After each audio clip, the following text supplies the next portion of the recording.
Je veux bien, étant donné que c'est une maladie fatale, dont on ne réchappe pas, je veux bien me soigner pour autant que j'en ai une certaine qualité de vie. Je veux pas être une victime collatérale de la médecine. Et comme je disais à mon médecin, je ne veux pas mourir guérie. Je veux bien vivre, mais je ne veux pas de n'importe quelle vie. Voilà. Je veux une qualité de la vie. Et si je ne l'ai pas, je préfère mourir. Michel est ma grande sœur. Depuis l'enfance, nous sommes très proches. Elle est malade depuis 10 ans, mais sa maladie flambe à nouveau. En février, nous avons fait un voyage en Italie et plusieurs fois, en avril et en mai, nous nous sommes dit adieu. Le 28 mai, je reçois un mail de Michel adressé à ses frères et sœurs. Je vous écris car je n'ai pas envie de téléphoner. Mon état de santé s'aggrave très vite, d'après les médecins. Après une nuit de réflexion, je n'ai pu me résoudre à reprendre les traitements. L'angoisse de me traiter pour rien est bien supérieure à ma peur de la mort. J'espère vous revoir avant de quitter cette vie, mais sachez que je vous aime tendrement et que cet amour fraternel est sans doute ce qui a structuré le plus profondément et secrètement ma vie. Je me précipite à Lyon. Michel vit seule. Elle va mourir. Ma place est auprès d'elle.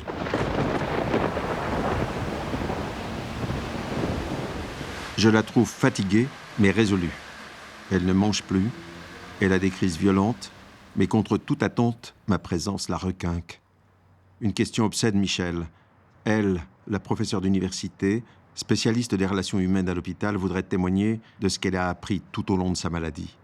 Alors, pour tromper notre angoisse, nous décidons de faire un film. Je me procure du matériel et nous voici en train de commencer à filmer notre premier entretien. Ça y est ? Oui. Ouais, j'ai envie de démarrer sur le stade terminal. Voilà, je suis au stade terminal d'une méchante maladie qui s'appelle myélome. Et finalement, je vis.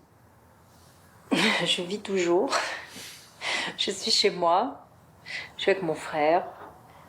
J'ai mes amis qui passent.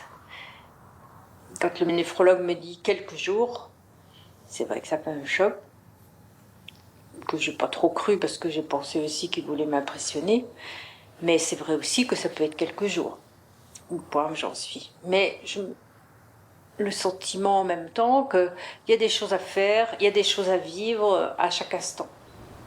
Au début de ma maladie, quand j'ai commencé à être soignée, que j'ai demandé à partir dans les Alpes, je voulais vraiment, à cette époque-là, mettre fin à mes jours. J'étais vraiment désespérée. Quand je suis arrivée à Pracoutan, avec le Mont Blanc devant moi, devant ma fenêtre, je me suis dit, mais non, moi, ça, je vais vivre ça, quoi. Je vais vivre ça, je vais vivre ce Mont Blanc tous les matins. Puis après, j'ai redécouvert de pouvoir marcher. Puis après, toute la famille est venue. Puis j'ai vu là-bas, je crois que ça m'a beaucoup marqué, j'ai vu des gens qui étaient en phase terminale, plusieurs. Et à la fois, je me suis dit, c'est horrible, horrible, horrible, ça dure trop longtemps ces cancers, mais c'est pas possible, je supporterai jamais. Faut mourir tout de suite. Enfin, tout ce que se racontent les bien portants. Les bien portants se racontent toujours, oh, moi si ça m'arrivait, hein. Et en fait, j'ai vu que c'était pas comme ça, quoi. J'ai vu que les gens, ils avaient envie de vivre. Il y en avait un, il m'a particulièrement marqué. Il était en phase terminale, il avait des pompes à morphine, il en avait 2. Et il était avec des métastases osseuses partout. Et il marchait tous les jours 2 heures à 3 heures dans la montagne. Il perdait ses pompes à morphine. Il les débranchait parce qu'il faisait trop d'efforts. Les infirmières le soir disaient, oh, quand même, vous exagérez un petit peu, hein. Mais jamais ils lui ont dit d'arrêter de faire ça. Et lui, il disait, tant qu'on marche, on va vivre. J'ai appris quelque chose là-haut, de cette vie envers et contre tout. Et c'était une très grande leçon. J'ai dit à Solange, tu vois, eh ben on va vivre, quoi. C'est la vie, hein. On se balade, c'est la vie, quoi. Profiter de chaque instant et découvrir une intensité de la vie avec les autres, qui m'a beaucoup nourrie. Et de ce point de vue-là, je n'ai jamais regretté d'avoir fait le choix au départ de me soigner, quoi. Enfin, d'avoir fait le choix difficile parce que je ne voulais pas le faire. La nuit a été calme, mais tôt ce matin, les douleurs l'ont repris. Envers et contre tout, nous prenons notre petit déjeuner ensemble. Un moment privilégié où l'on peut tous raconter. Ça te fait réfléchir, hein, parce que tu te dis, à une minute, la vie est intolérable, je serais prêt à tout pour progrès supprime. Et au tenter, tu te dis non, je vais alors vivre encore. Non mais c'est vrai, j'ai toujours la vie, ça tient à la fille. C'est un adage qui... La vie tient à la fille, moi j'ai eu ça, honnêtement. J'ai vachement aimé, j'ai pris, j'ai surdosé, je me suis pris 4 doliprane, 4 grammes, 2 grammes.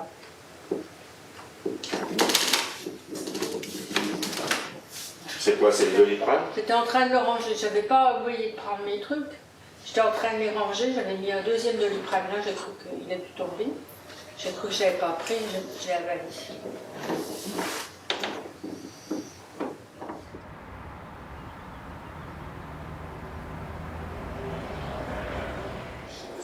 Cet après-midi, pendant que Michel se repose et reçoit des amis, je me rends à l'hôpital, porteur d'une lettre, pour rencontrer son hématologue, le docteur Barraco. Ne pas vivre en malade. Voilà, c'est ça un petit peu son discours, je crois. Hein. C'est difficile pour un médecin d'entendre ça. C'est difficile d'être tout à fait d'accord avec ça. On se bat initialement pour dire qu'il faut absolument que quelqu'un se traite. On n'a pas forcément non plus les arguments pour convaincre, puisque ces arguments aussi sont très très bons. Jusqu'à présent, tous les traitements qui lui ont été proposés ont provoqué quand même des effets indésirables importants, des toxicités importantes. Elle se voit diminuer sur le plan physique, sur le plan mental, etc.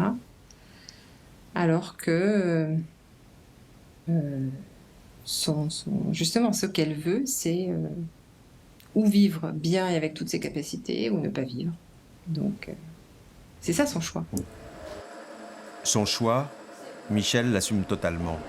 À l'annonce du SAD terminal, elle a pris sa décision en moins de 24 heures sans rencontrer une fois encore la professeure Michalet, chef du service hématologie de l'hôpital.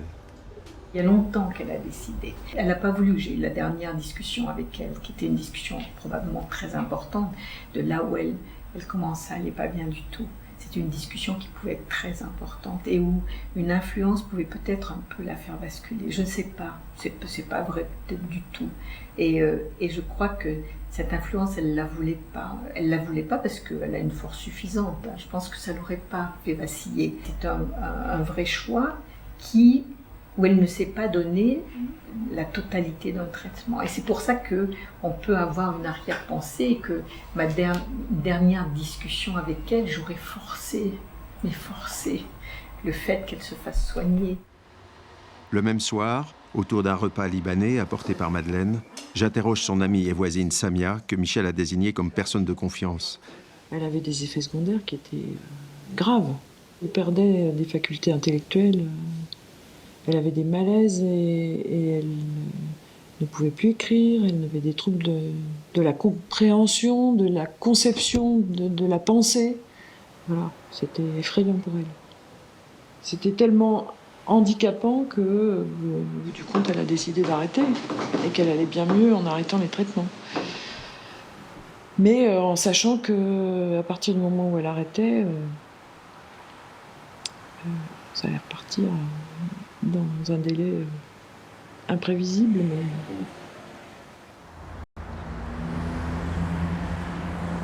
Les premiers jours, le tournage du film Ensemble a un effet magique sur l'état de Michel.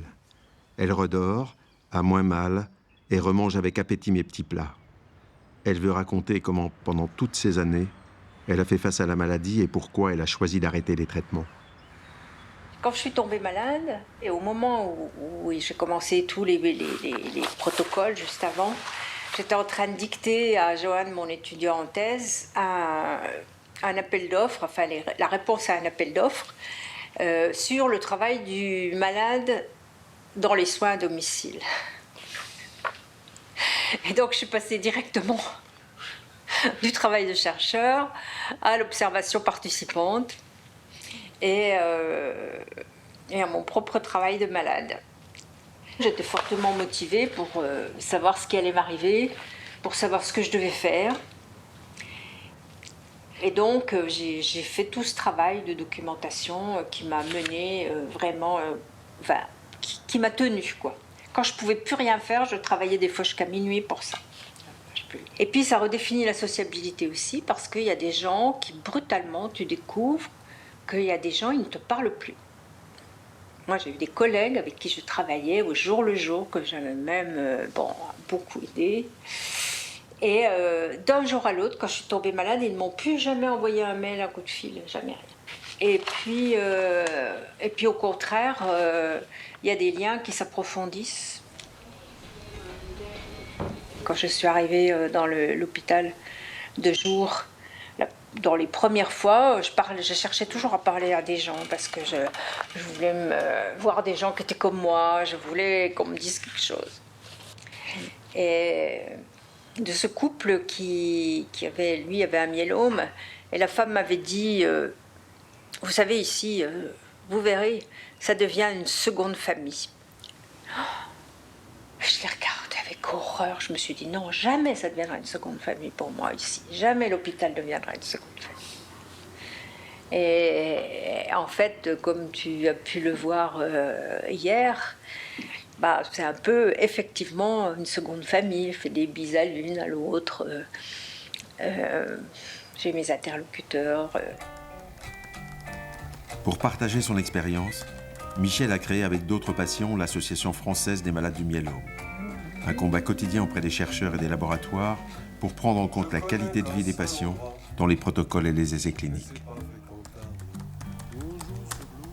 Les fondateurs, on était tous des malades ou des enfants de malades en fait. C'est vrai que c'est progressivement qu'ont émergé des débats. C'est pas 3 mois de vie qui sont bien en soi, je m'en fous complètement, je veux savoir quelle vie, en gros, et que je pense qu'on devrait avoir des éléments pour en décider. Et qu'actuellement, dans la manière de traiter les choses, on n'a pas les éléments pour en décider, parce que ce qui importe aux médecins, ce qui importe aux firmes, c'est d'avoir des mois de rab, parce que ça fait dans les statistiques. Mais oui, mais quel mois de rab? Et d'ailleurs, on a fait un prix du myélome, et dans ce prix du myélome, on l'a orienté vers toute recherche qui s'intéresse à la qualité de vie. Il est en train de me filmer, alors tu vois, on était en pleine séance tu vois, j'aurais pas répondu en plus, parce que, mais comme j'attends, j'ai beaucoup de la mise en place d'un suivi de soins palliatifs à domicile est un peu laborieuse et un peu compliquée. Oh, je peux pas le développer là, parce que ça fait 15 jours que ça dure. Donc, Avec Michel et sa généraliste, nous tentons de résoudre les problèmes administratifs qui retardent la mise en place des soins palliatifs à domicile promis par l'hôpital. Anne, la fille de Michel, débarque de Paris pour passer le week-end auprès d'elle. Regarde ce qu'il y a dans mon sac, ça c'est génial. Ah ouais, ça me fait un bien fou. Voilà. C'est. Tu l'as lu là tous ces derniers temps, ça donne vraiment du sens. Mais elle m'en a parlé de ce bouquin. Ça me donnait envie de l'acheter à tout le monde, tu sais. Bah, je le dirais bien, moi. Ah ouais, écoute, je vais l'acheter. Ouais.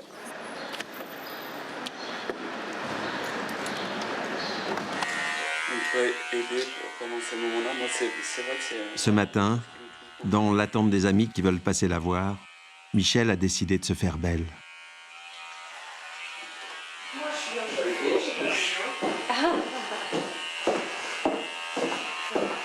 bonjour ma fille. Bonjour. Oui, je te connais. Oui, on s'est déjà vu une fois. Au salon, J'aime bien les gens qui se débrouillent. à 40 ans, c'est un tournant un peu de ma vie. Et, c'est un tournant que j'ai du mal à un peu apprendre aussi. Ah ouais? Ouais.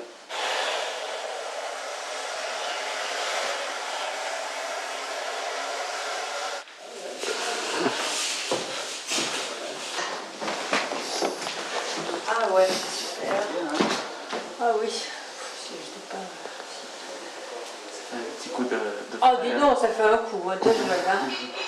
J'ai l'air moins malade. Bien, merci. Je vous en prie. C'est avec plaisir.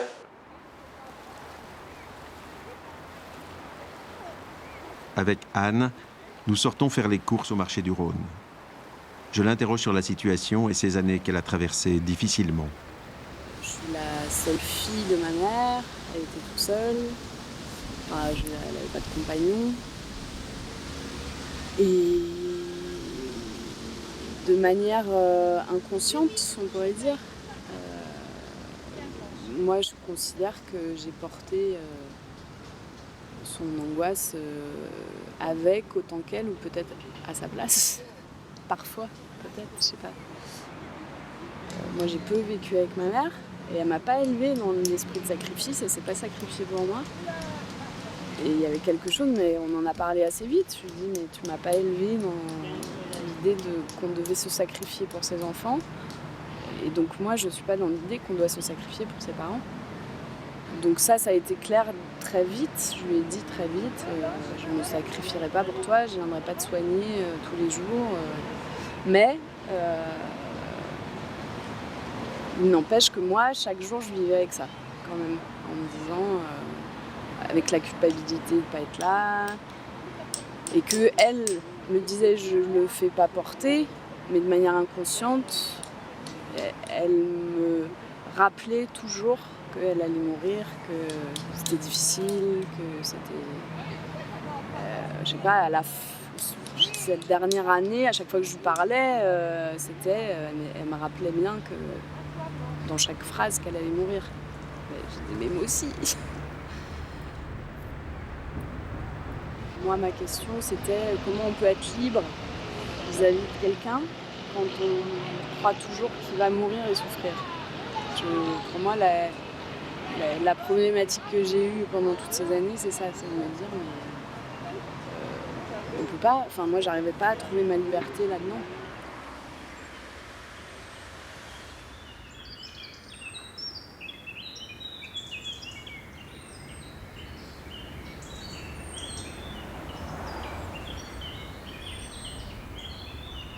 Ma petite jungle m'a aidé à traverser toutes ces années. Je sais pas, il y a peut-être des bêtes la nuit que l'on entend, c'est parce que c'est une grosse bête sans doute. Peut-être des lions. Une nuit j'ai rêvé que j'avais un lion qui sautait d'ici à ici. Peut-être des lions. Les lions échappés du parc de la Tête d'Or qui ont envie de se promener, même pas.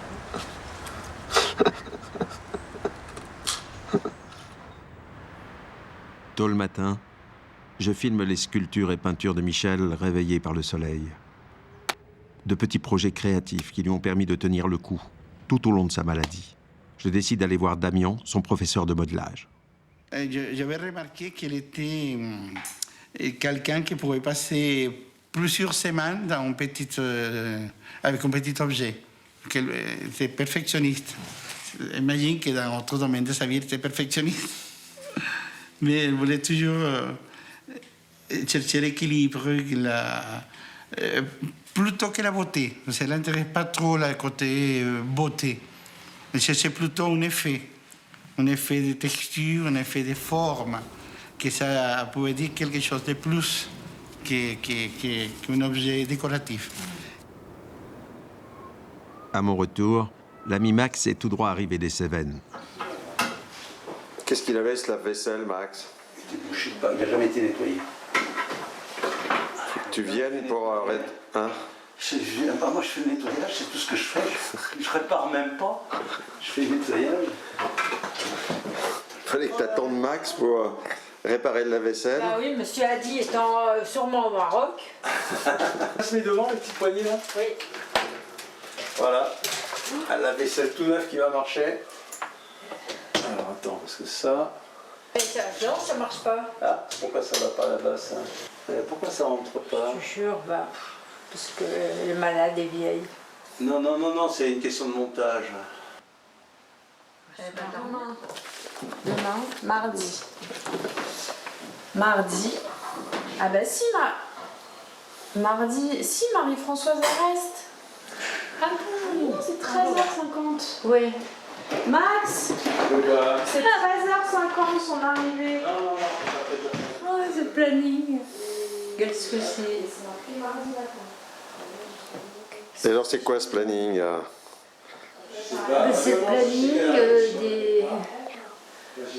des bonnes âmes qui me permettent de rester à domicile. Ouais. C'est des petits relais, nuit et jour, pour que je ne sois pas toute seule. Ouais. C'est formidable. Après, il faut le tenir, le planning, c'est compliqué.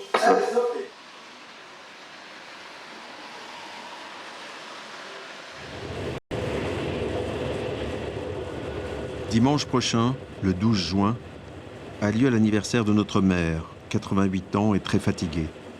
Vu la situation, nous décidons que j'irai la voir seule dans les Vosges et que nous organiserons une petite vidéoconférence avec Michel resté à Lyon. Gilou, Anne et Célia, sa demi-sœur, prennent mon relais auprès de Michel. J'aurais voulu que tu sois là, quoi. Ah ben regarde, je suis là. Ouais. C'est une demi-présence. Bah, c'était bien. Maman. Hein? T'as bonne mine? Oh, tu trouves? Non, pas trop. Si. Pas encore, hein, Aussi. Et tu vas encore à l'hôpital faire des examens? Des examens, oui, j'en ai fait la semaine dernière. Et alors, comment c'est? Ouais. Hein? Comment c'est? Bah comment c'est pas bien. Oui. Vous venez dire bonjour à mamie sur le... Alors, le... je croyais que tu voyais Anne chez moi, mais non. Non, Anne, elle est chez moi. Bah, tu sais plus où on est, hein, c'est les mondes virtuels. Bonjour, j'ai dit bonjour tout à l'heure. Bonjour, alors, ça va bien? Le minette, là. Ah. Elle sent bien comme ça. Hein? C'est bien, oui. Quand elle est venue, là, donc, elle a été 8 jours, là, presque 8 jours, mais moi, je n'étais pas debout, hein. Parce que je sortais, j'avais eu ma pneumopathie, là, c'était au mois d'avril. Elle revient, elle avait des paquets de semences. Je vais semer là, je vais semer t'auras des fleurs. T'auras la vue de mes fleurs, depuis ta salle à manger, et tu penseras à moi. Voilà ce qu'elle m'a dit. Et tu penseras à moi.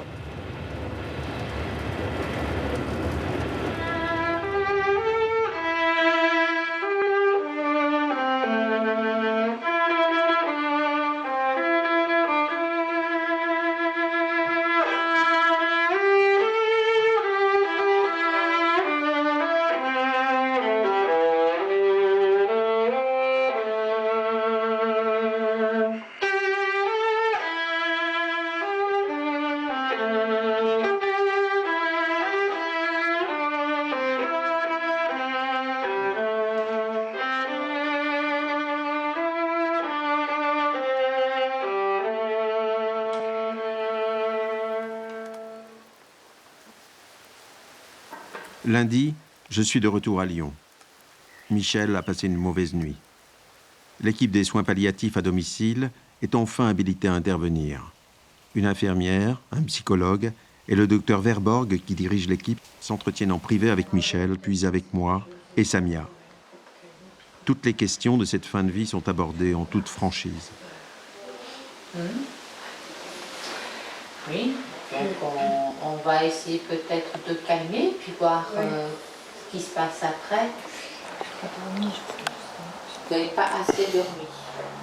Du tout? Non. Jusqu'à 5 heures, j'ai pas dormi. À cause de ces... Oui. On va l'appeler. J'étais mal dans mon lit, j'étais mal partout, je me levais, je marche de travers. Impossible. Les hallucinations, c'est un stop. Il y a simplement après une histoire de paperasserie, par exemple l'ordonnance, j'ai demandé au docteur Dubar, pareil. moi j'ai à gérer cet entre-deux entre la fin d'une maîtrise qui l'a fait énormément souffrir et le décès qui va arriver d'ici quelques temps. Moi, je suis là pour adapter les traitements, pour lui offrir le maximum de moyens humains, psychologiques, sociaux, médicaux, infirmiers, matériels, pour qu'elle vive ce moment-là le plus possible. La durée, par contre, est évidemment quelque chose qui lui fait peur. Je lui ai expliqué qu'à partir du moment où elle serait inconsciente, vu sa maladie et vu les médicaments que l'on mettrait pour qu'elle n'ait pas mal, vu qu'on arrêterait de la nourrir, vu qu'on arrêterait de l'hydrater, le décès était une question de 1 à 3 jours. Et ça l'a manifestement beaucoup soulagée de savoir qu'on ne la prolongerait pas pendant 6 mois, comateuse, avec des tuyaux de partout. Le deal est clair, je ne vous prolonge pas, mais je ne fais pas la piqûre qui vous tue en 5 minutes. En fin d'après-midi, Michel a retrouvé suffisamment la forme pour recevoir son grand ami Cosnier, qui a été son maître de thèse à l'université. Mais c'est formidable, parce que j'avais fait là, des tableaux, tu vois, des trucs, y compris les photos de Betson et compagnie. C'est vraiment des documents. Sans ça, ça m'ennuie de jeter ça, c'est dommage. Oui, ça intéresserait... Tu verras. Tu les regarderas une fois, tu peux pas les jeter. La deuxième fois, tu peux pas les jeter. Et la troisième, tu dis, poubelle, de jeter avec allégresse. En fait, ils ont décidé que l'humanité ne pensait qu'à ça, c'est parce que tous ceux qui sont psychanalystes, eux, ne pensent qu'à ça. Et pensent que les autres ne pensent qu'à ça. Ça, c'est les psychanalystes d'un certain âge. Ah, c'est la libido qui... Parce qu'avant, on ne pense pas, on agit. Oh, c'est cool. Oh là là, tu finiras en cabane. En cabanon.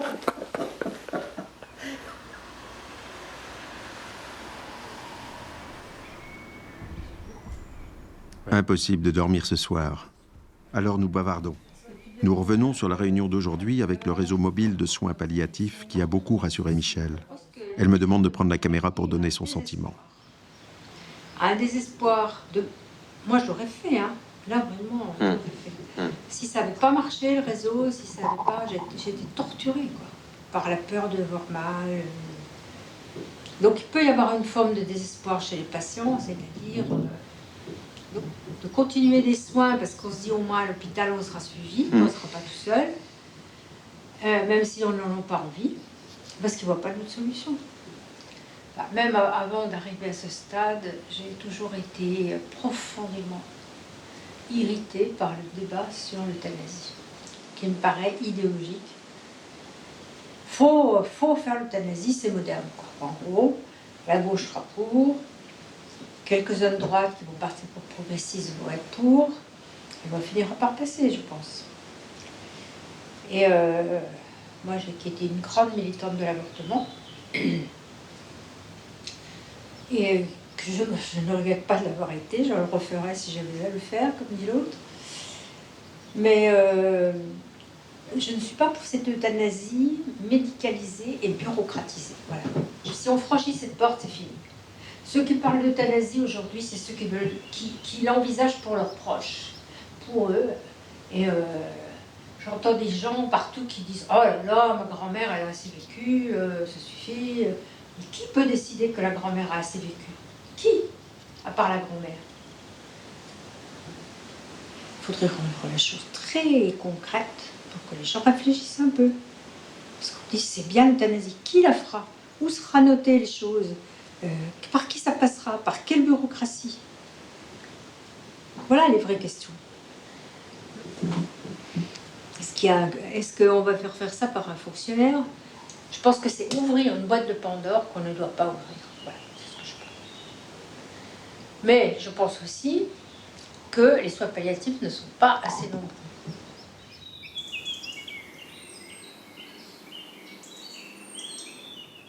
Pour le suivi des soins palliatifs à domicile, Michel reçoit quotidiennement sa médecin généraliste le matin et son infirmière le soir. On travaille en équipe depuis quelques jours.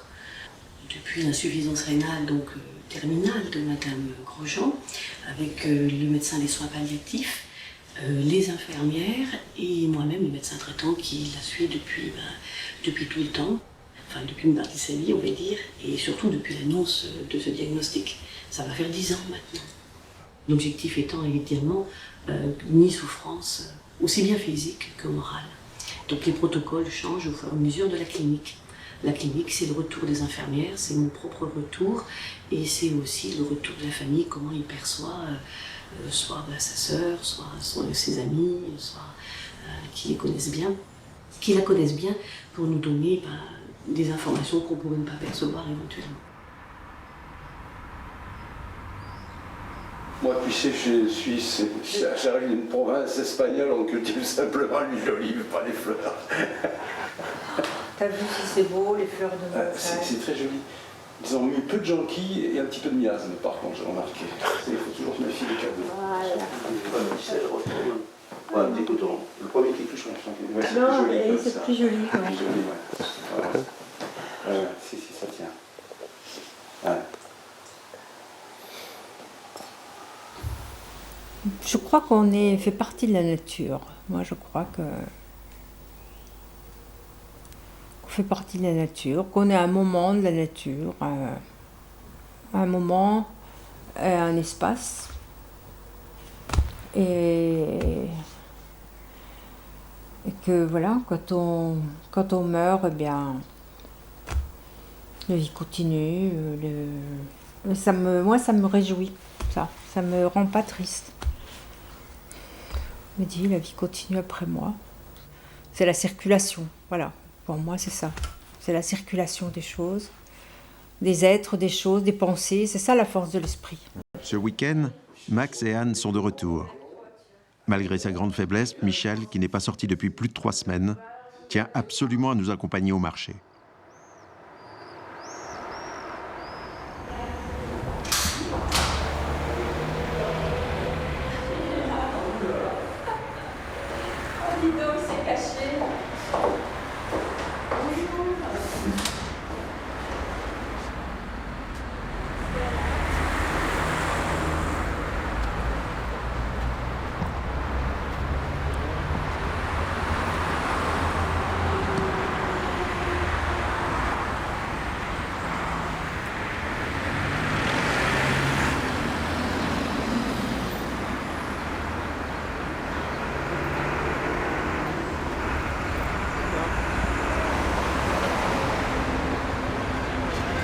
Elle a 7 francs les 2 kilos.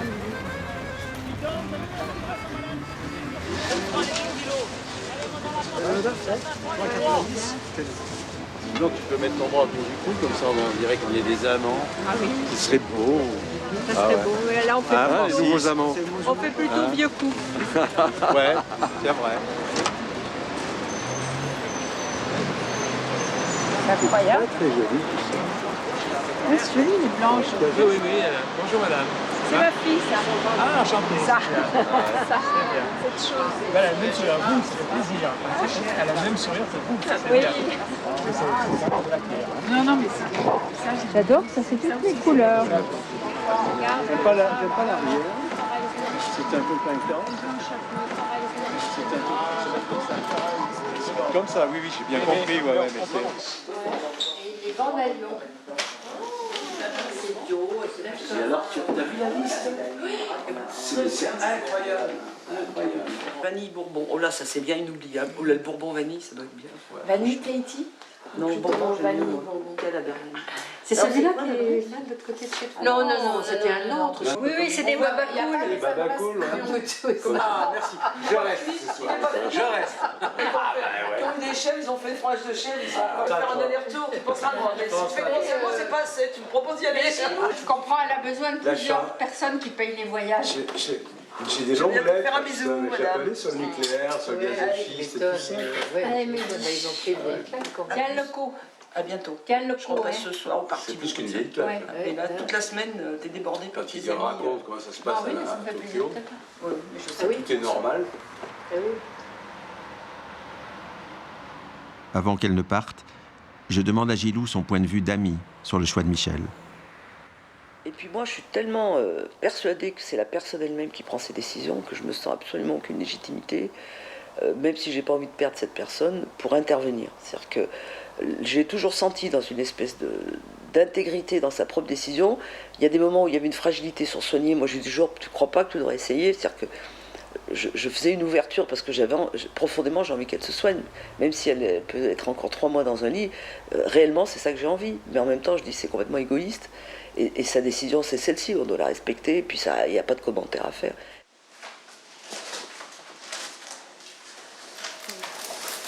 Je te montrerai, c'est les échelles de la douleur d'aujourd'hui. Alors, on dit aux patients, c'est quoi votre douleur? Mettez-la.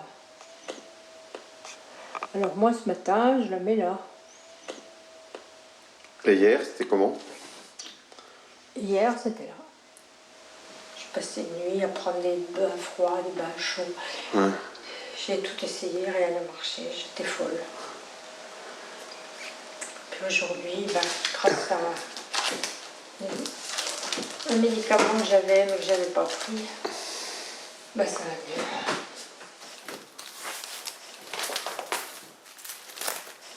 Donc voilà ce que donne l'association. C'est vraiment bien fait, hein. Leurs documents sont remarquables. Oui. Ouais. C'est tous les antalgiques avec les antidotes, ceux qui font, c'est qu'on peut passer en sous-cutané.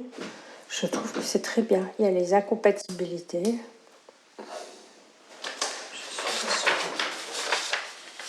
Je suis rassurée, oui. Je ne sais pas ce que ça donnera à l'usage, mais pour l'instant, ça me rassure. C'est bien, puis j'ai à peu près mis à jour tous les trucs qu'il fallait appeler. Tout le monde a les numéros, c'est bien. Et ce petit dossier, j'ai l'impression que les choses sont en ordre, ça va bien. Je n'ai pas payé mon docteur en attendant. On a un système de santé en France extraordinaire. On ne paie pas les médecins, on ne paie rien. Ça va peut-être pas durer. Oh, ça va pas durer, non. 15 juin. Ce soir, la télévision annonce une éclipse de lune. Michel me rejoint à la fenêtre alors que je tente de filmer la lune en gros plan.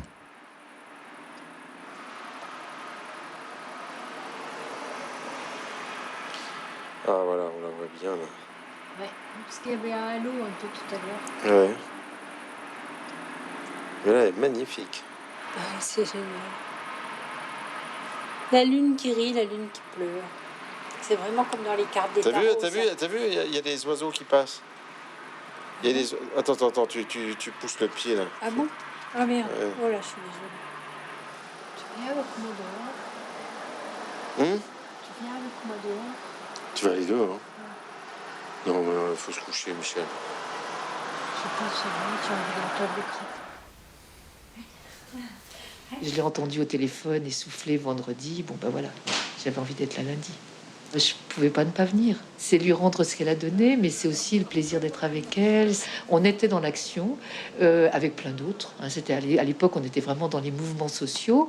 Les Amis de la Terre avaient lancé une association qui s'appelait Bien-être, parce qu'on ne voulait plus aller dans les cliniques nantaises où les gynécos, les obstétriciens anesthésiaient systématiquement ou faisaient systématiquement des césariennes parce qu'il était 11h le samedi soir et que tout de même on n'allait pas passer son week-end à coucher des femmes. Et dans le même temps, Michel a quitté l'enseignement pour devenir sage-femme. Donc là, on était en parallèle sur quelque chose qui était du même ordre, qui était prendre en main ce qu'on avait de plus privé finalement et de plus cher.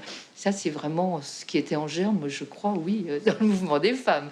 Parce que quand même, on avait un livre qui s'appelait Notre corps nous-mêmes à l'époque, hein, qui était un gros bouquin qui avait sorti les féministes américaines. Et notre corps nous-mêmes, ben voilà, Michel, elle est dans notre corps nous-mêmes. Je vais le faire.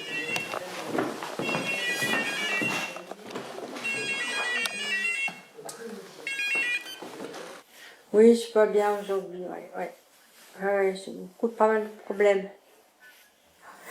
J'ai des douleurs osseuses aussi et tout ça. Je suis avec...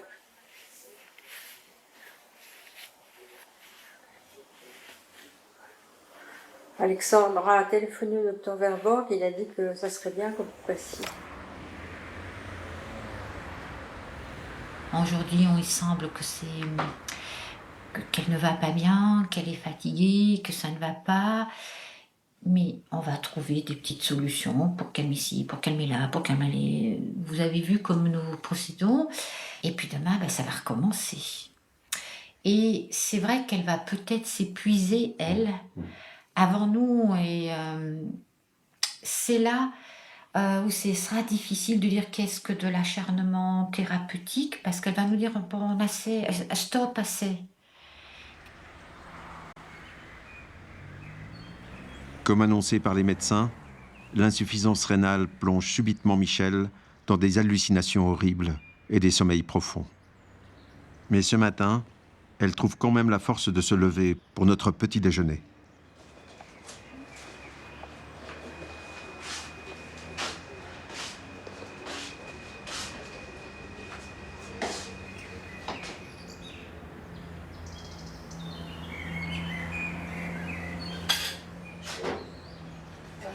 J'aille appeler le docteur Zubarel.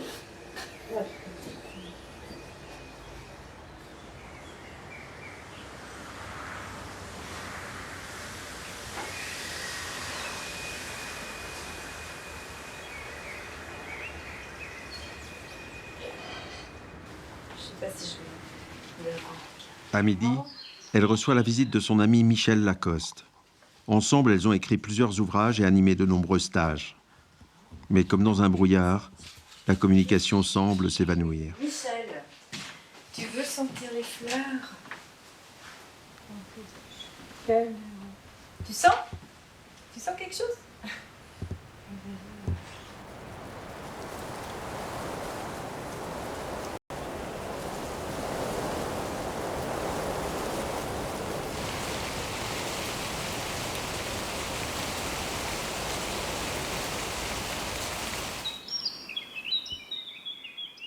Désormais, nous veillons Michel jour et nuit.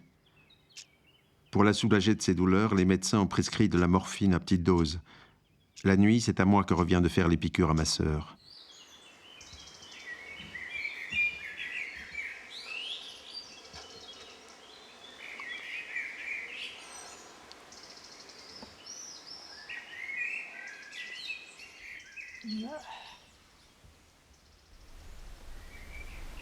Qu'est-ce que tu as à leur dire aux médecins? Qu'est-ce que tu veux exactement?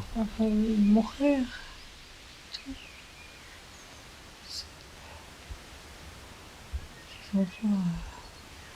Chut. Putain, machin. J'avais une quête, genre,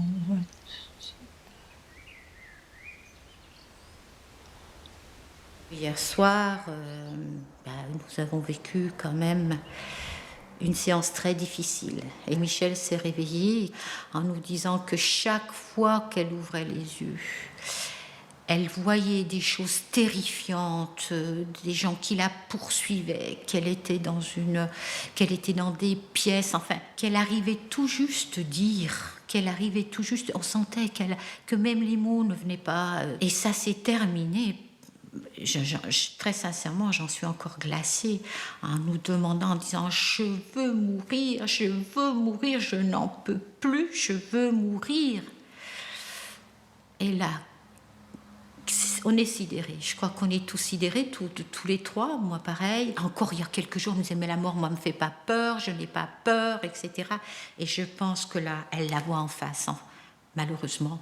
Et de faire le grand saut, c'est une angoisse terrible. C'est ce qu'elle nous disait, c'est ce qu'elle nous faisait ressentir. Et il ne faut plus maintenant qu'elle se réveille pour avoir ces cauchemars. Parce que là, je crois qu'elle nous a dit, je ne veux plus rien voir. Je crois que c'est ça qu'elle nous a dit hier soir. Je veux mourir, mais en fait, je ne veux pas le voir.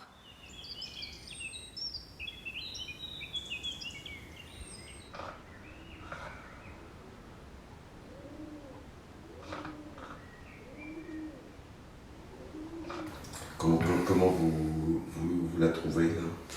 Donc là, elle s'aggrave de plus en plus. On en avait discuté au deuxième ou au troisième entretien avec elle pour la tranquilliser sur le fait qu'il n'y aurait pas de symptômes dramatiques à la fin.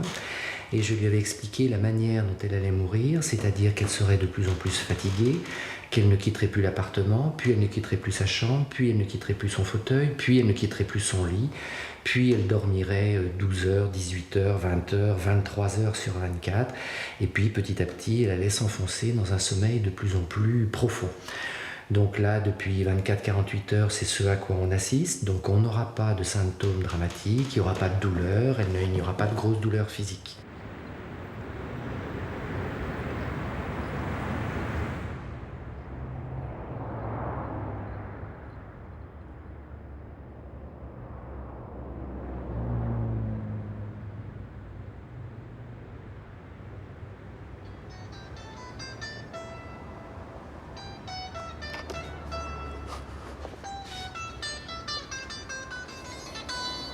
Allô? François, salut, est-ce que tu m'entends? Bah oui, je t'entends, ouais. Comment ça va? Bah écoute, bon, Michel est dans un sommeil profond, de plus en plus profond. Les ordres là du médecin des soins palliatifs, c'est le minimum de contact, le minimum de bruit dans l'appartement, de façon à ne pas, tu vois, la réveiller, la solliciter, etc. quoi. Contraire des semaines précédentes où il fallait créer la libre. Voilà. Attends, je te laisse François parce qu'il y a le docteur Duvaret qui m'appelle. Écoute, on se tient au courant et en passant à Lyon, je pense très fort à vous. Voilà. Merci François, bonne journée. Ciao. Allô? Oui, c'est Madame Duvaret, je suis en bas, Ah, vous à êtes... la porte d'entrée. D'accord. Eh bien écoutez, je vous ouvre tout de suite alors.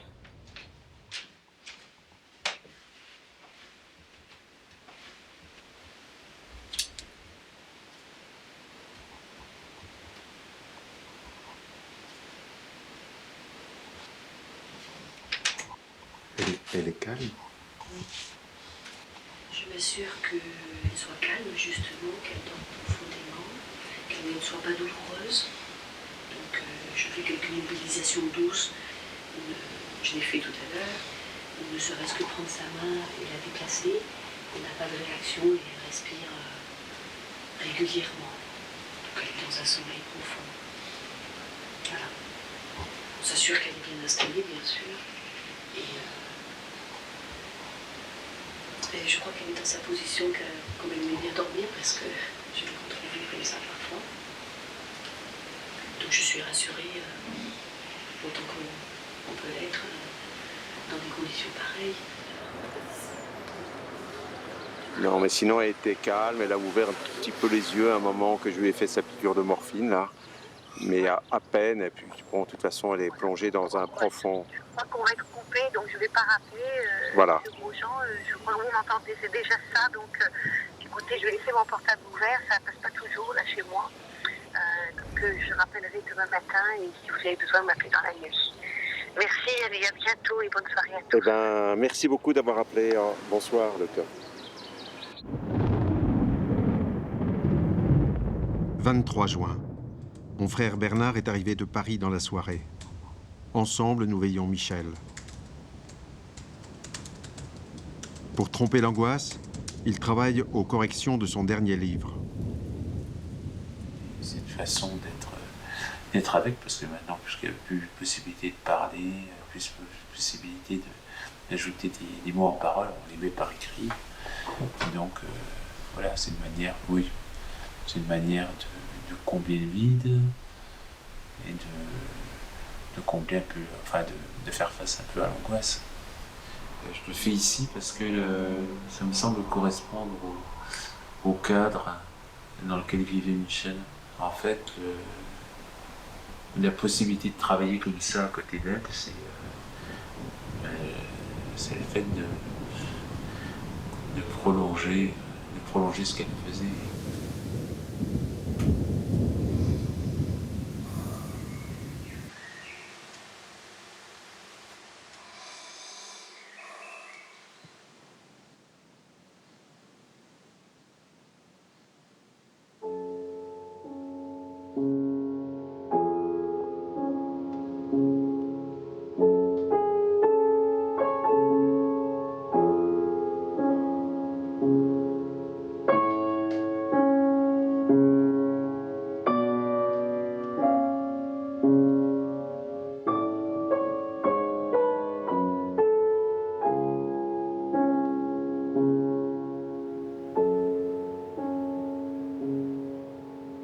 Selon ses dernières volontés, nous avons organisé les obsèques de Michel dans les Vosges, dans le petit village du Haut-du-Taux, berceau de la famille. Pour préparer la cérémonie, j'ai relu son dernier mail.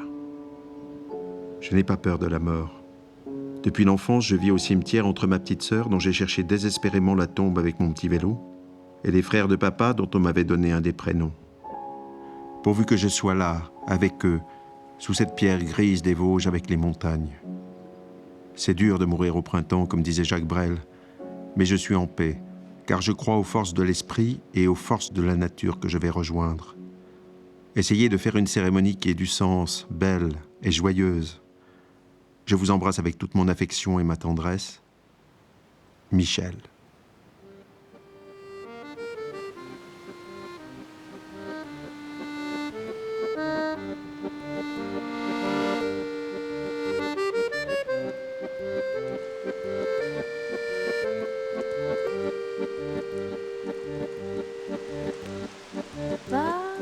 Si tu te sens légère, quitte le temps.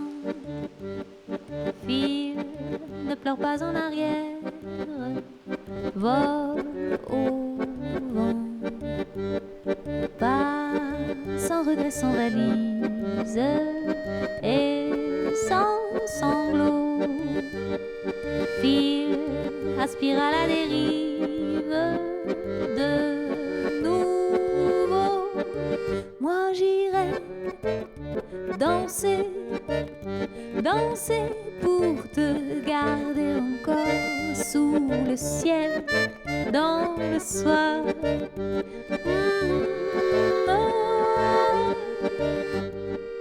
Fille, ne pleure pas en arrière,